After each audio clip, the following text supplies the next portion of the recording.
You're probably wondering why I have this picture up, and you probably wonder why the title of the thing is called Lacey. Well, Lacey is a creepypasta and stuff, so yeah. And I totally forgot to make the rest of the pictures, so don't ask. Um, and I have, and I'm going to read this story, creepypasta of Lacey. Kind of feel bad for the girl, I guess. Everybody feels bad for this girl. Um, it's kind of like, well, it's not. It's actually not anything like Tiki Toby. Never mind. Kel, can you turn that down, please? Sorry, my brother's playing a game. Alright, hang on, let me get the. Alright, I got it. One day. Alright, hang on. Alright. I think you need to edit that out. I can't. Just shut up. One day, a little girl. Yeah, one day, a little girl was. Wait, what? Yeah, one day, a little girl was with her family in her little house. She could have been the perfect family. Herself, her dad, and her mom. They were the perfect family. Lacey also loved horseback riding, reading, and she could have been the funnest girl you could have ever seen. Until one day her dad died in a car wreck. Then she started just making one face, tilting her head and making not a smile, not a sad face, not an angry face, just the face. And her mom tried to cheer her up by taking her to the beach. So when they got to the beach, she just couldn't stop looking at her mom to make sure nothing happened to her. But her mom went too far out and she couldn't see her anymore. She started to look around, but Lacey couldn't see her. Apparently her mom had drowned, and now Lacey lives with her grandmother. And she wasn't too fond of her grandmother either, so she didn't really care too much. She spent most of her time in her room with the lights off, maybe reading a book or something. Then one day she went over to her friend's house. And then she was a hairstylist, so she asked her if she could cut her hair and dye it. She said, "But I love your hair, it's so long, and you're like Rapunzel." And then Lacey said, "No, I want it to be short." So she cut her hair short, and she said, "What color do you want to dye it? Pink, red, blue?" "Black," she said. "Black? Why black?" "Because I like black." Is that a wrong thing? No, it's not. So then Kelly, it didn't say, okay. Then Kelly dyed her hair black, which took like hours, so they had to spend the night with each other. But she decided, and then she said, "Hey, you want to have the sleepover at my house?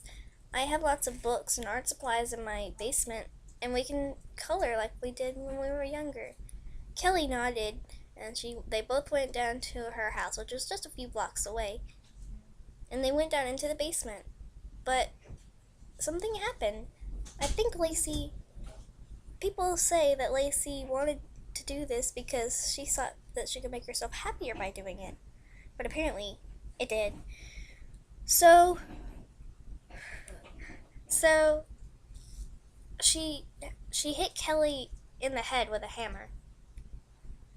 And when Kelly woke up, she felt her hair, she was laying on some kind of board, and she felt her hair was in a bun, and she was wearing some kind of dress, and she feels she had some kind of eye makeup and lipstick on. Then Lacey turned on a giant light which lighted up all the room, and she was tied up on a board with a small saw at the end, and Lacey was at the end, and she could look down, and she saw she was wearing a black dress that was kind of glittery in a way. And then Lacey said, "Where do you think you are?" And Kelly replied by, "I have no idea. In your basement? Where's the art supplies, and why am I tied up on this table?" Then Lacey said, "You're at your funeral, of course. Why would you be wearing a black dress, your hair in a bun, and wearing some black makeup?" She didn't know what to say then. But Lacey had a button, and she pressed the button and the saw started to move. She started pushing the board up to the saw. Lacey kept shaking her head as if she said no, no, no, no, no, but she couldn't speak at all for some reason. Like she was silenced. Then, about to the stomach area, after lots of screaming and agony and everything, she stopped and said, "What should I do next?" And Kelly couldn't speak, of course. She just moaned a little bit. So she took her butcher knife and cut about to the chest area. And then she said, "How should I end it? The neck or the heart?" She shook her head again as if she was saying, "No, no, no, no, no, no, no." Yet again. But Lacey ended it in a different way. She went diagonally across her neck, but to her heart too. So she ended it both ways. She liked this experience. So she did it again and again and again until one day newspapers started coming up of people missing everywhere. There was Ella Parkman, Janie Cochran, and Elizabeth MacArthur were all missing, and lots of other people too. Lacey liked this. She liked it a lot, until she finally snapped and went totally insane.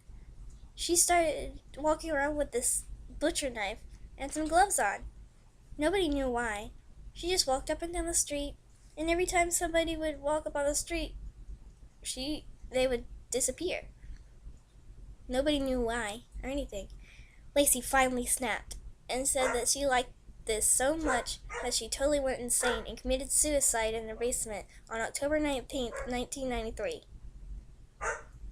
Her full name, Lacey Elizabeth Butcher. I don't know what that sound was, don't ask. I hope you like the creepypasta. Thank you for... Yeah, and I made this picture too. It's awesome.